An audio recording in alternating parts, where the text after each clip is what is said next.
ڈیائی خان میں طوفانی بارشوں سے 10 افراد جان کی بازی ہار گئے۔ طوفانی بارش کے باعث متعدد دیواریں اور چھتیں گر گئیں۔ حادثات میں 60 کے قریب افراد زخمی ہوئے، ٹراما سینٹر منتقل کر دیا گیا۔ ہسپتال انتظامیہ نے ایمرجنسی نافذ کر دی، درخت جڑوں سے اکھڑ گئے، سڑکوں پر گر گئے۔ ٹریفک متاثر ہوئی، گھروں اور عمارتوں پر نصف سولر پینلز بھی ٹوٹ گئے اور مختلف علاقوں میں بجلی کی فراہمی متاثر ہوئی۔ ملک میں 30 اگست تک وقفے سے بارشوں کی پیشگوئی کی گئی ہے۔ پنجاب، خیبر پختونخوا، GB، آزاد کشمیر میں طوفانی بارشیں متوقع ہیں۔ حیدرآباد، جام و شورو، نواب شاہ ٹھٹہ، بدین، تھرپارکر میں بادل برسنے کی پیشگوئی کی گئی ہے۔ بالائی علاقوں کے ندی نالوں میں طغیانی کا خطرہ بھی ہے۔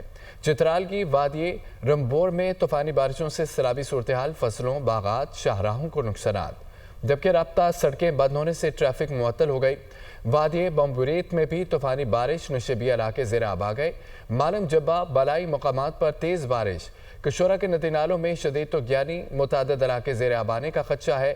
ہنگوس، سگ، دانا میں بارش کا پانی گھروں میں داخل ہو گیا۔ پنیر میں بھی موسلادھار بارش، شہری ممکنہ سیلابی ریلوں سے خوف زدہ ہیں۔ بالاکوٹ، وادی کاغان، ناران میں تیز بارش، جھیل سیف الملوک روڈ پر لینڈ سلائیڈنگ، ڈیائی خان، خانپور، ہزارہ، ہری پور میں تیز ہواؤں کے ساتھ بارش، نشیبی علاقے پانی سے بھر گئے۔ اسلام آباد، راولپنڈی میں گرج چمک کے ساتھ بادل برس پڑے۔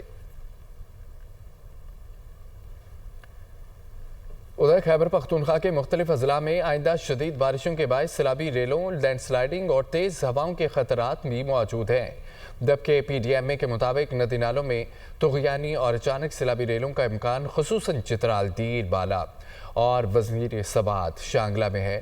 بنیر، کوہستان، جبکہ بالا وزیری، مانسارا، ایبٹ آباد، چارسدہ، نوشہرہ، سبابی، مردان بھی شامل ہیں۔ عوام غیر ضروری سفر سے گریز کریں۔ عوام دریاؤں، ندی نالوں، پہاڑی چشموں کے قریب قیام نہ کریں۔ عوام شمالی اضلاع کا سفر کرنے سے قبل سڑکوں اور راستوں کی صورتحال معلوم کریں۔ شہریوں کو ہنگامی سامان جیسے خشک راشن، پانی، ٹارچ اور ابتدائی طبی امداد فراہم کرنے کی ہدایت کی گئی ہے۔ اور PDMA نے ضلع انتظامیہ، پولیس، ریسکیو 1122 اور دیگر متعلقہ اداروں کو ہائی الرٹ کر دیا ہے۔ خیبر پختونخوا میں آئندہ شدید بارشوں کے باعث سیلابی ریلوں اور لینڈ سلائیڈنگ کا خطرہ۔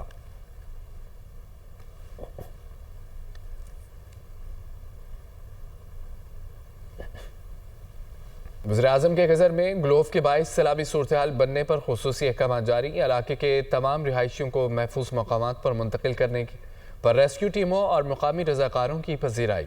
وزیراعظم کی NDMA اور انتظامیہ کو غزر کے متاثرہ علاقوں میں ریسکیو آپریشن جاری رکھنے کی ہدایت کی گئی ہے۔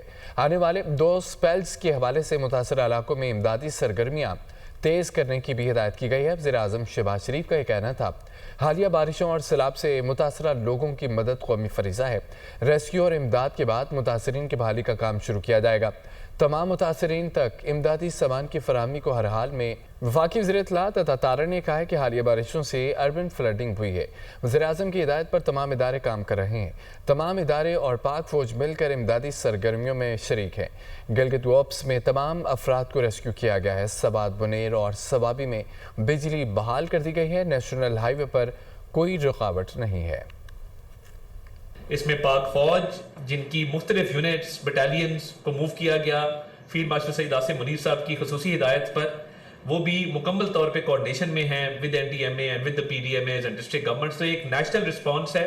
4 جو جگہیں ہیں جس میں سوات، شانگلہ، بنیر اور سوابی، 60 میں سے 52 فیڈرز جو ہے وہ آن لائن ہو چکے اور مکمل طور پہ بجلی بحال ہو چکی۔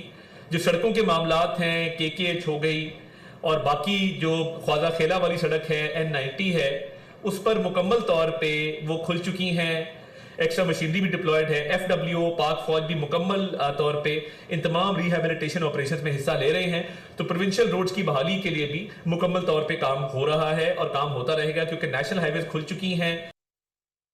عالمی منظرنامے سے خبر آپ کو دیں کہ امریکہ کی یوکرین کو روس کے خلاف میزائل حملے روکنے کی ہدایت کی گئی ہے۔ امریکی وزارت دفاع کے مطابق یوکرین روس پر لانگ رینج میزائل نہیں داغے گا۔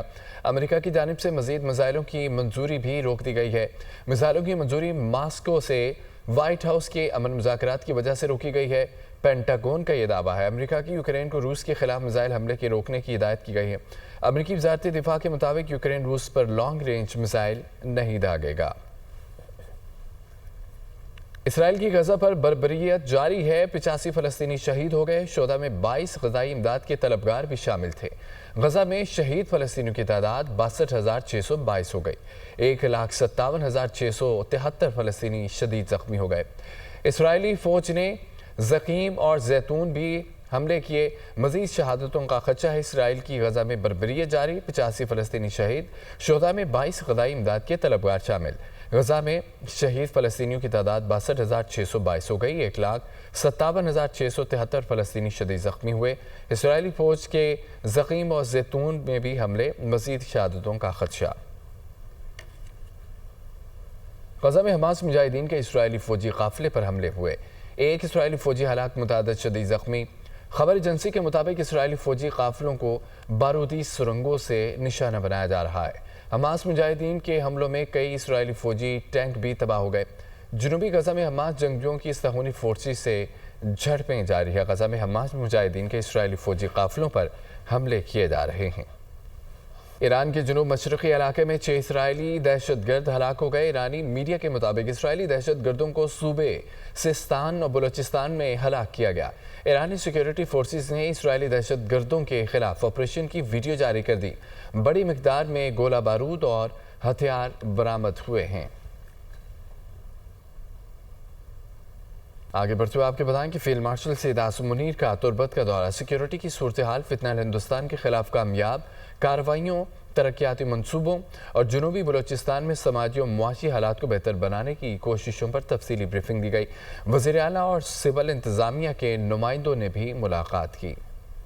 اختیار کے مطابق فیلڈ مارشل سید عاصم منیر کے دورے کا مقصد بلوچستان میں سیکیورٹی کی موجودہ صورتحال، ترقیاتی اقدامات کا جائزہ لینے کے علاوہ عسکری اور سول اداروں کے درمیان ہم آہنگی کو مضبوط بنانا تھا۔ اس موقع پر وزیر اعلیٰ بلوچستان سرفراز بھگتی، چیف سیکریٹری اور دیگر حکام بھی موجود تھے۔ فیلڈ مارشل سید عاصم منیر کو سیکیورٹی کی صورتحال، فتنہ ہندوستان کے خلاف کامیاب کارروائیوں، ترقیاتی منصوبوں اور جنوبی بلوچستان میں سماجی معاشی حالات کو بہتر بنانے کی کوششوں پر تفصیلی بریفنگ دی گئی۔ ISPR کے مطابق فیلڈ مارشل سے وزیر اعلیٰ بلوچستان اور سول انتظامیہ کے نمائندوں کی ملاقات، انہوں نے گورننس اور عوام دوست ترقیاتی منصوبوں پر زور دیا۔ انہوں نے کہا کہ عوام کو درپیش چیلنجز سے نمٹنے کے لیے سول اور ملٹری اداروں کی مشترکہ کاوشیں خطے کی خوشحالی کے لیے ضروری ہے۔ پاکستان فوج بلوچستان کے عوام کے شانہ بشانہ کھڑی ہے۔ ISPR کے مطابق فیلڈ مارشل عاصم منیر نے سپاہیوں سے ملاقات کے دوران ان کے بلند حوصلے، عملی تیاری اور قومی خود مختاری کے تحفظ سے متعلق غیر متزلزل عزم کو بھی سراہا۔ پرتپاک خیر مقدم کیا گیا۔ مریم نواز نے ایکسپو کے لیے بہتر زندگی کے لیے مستقبل کے معاشرے کی تشکیل کا موضوع منتخب کرنے کو سراہا۔